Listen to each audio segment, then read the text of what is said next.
Usapin ang arrest warrant mula sa ICC nagdulot ng malaking bangayan sa politika. Detalye na balita mula kay Val Gonzales. RH5 Val, good morning. Kuya Angel, hindi raw makatutulong sa Pilipinas sa mga usapin na lalo lamang magpapalala sa umpugan ng malalaking pangalan sa larangan ng politika. Ito ang inihayag ni Senador Jaime Marcos kasunod ng impormasyong kumalat sa online na naglabas na raw ng warrant of arrest laban kay dating Pangulong Rodrigo Duterte ang International Criminal Court o ICC.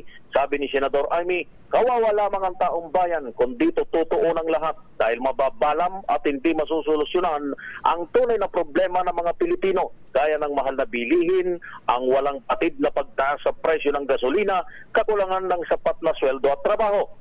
Ang labis na pamumulitika ay talagang hindi nakakatulong sa bansa. Nag-uumpugan lang yung mga may kapangyarihan, ang mga sikat na politiko, nagbabanatan, panahon ng eleksyon ngayon. Pero ang kawawa lagi ay ang sambayanan.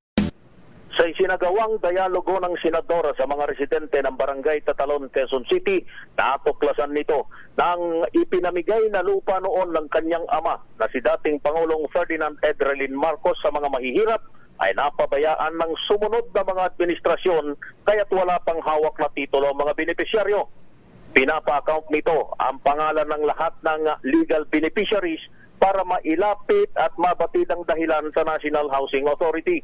Dahil dito git ni Marcos, tigilan ng pangayan sa politika at pagtuunan ang pangangailangan ng mga Pilipino. Ayoko ng ICC, ayoko ng impeachment, pero sa kabilang dako, ayoko rin ng destabilization ni Bongbong, yung coup d'etat, yung RevGov, ayoko ng gulo eh. Parang nalipas na yan eh, hindi na uso yan eh, paulit-ulit na yan, parang siklo na yan sa ating kasaysayan, hindi pa tayo nadadala.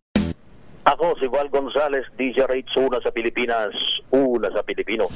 Magandang umaga, Pilipinas!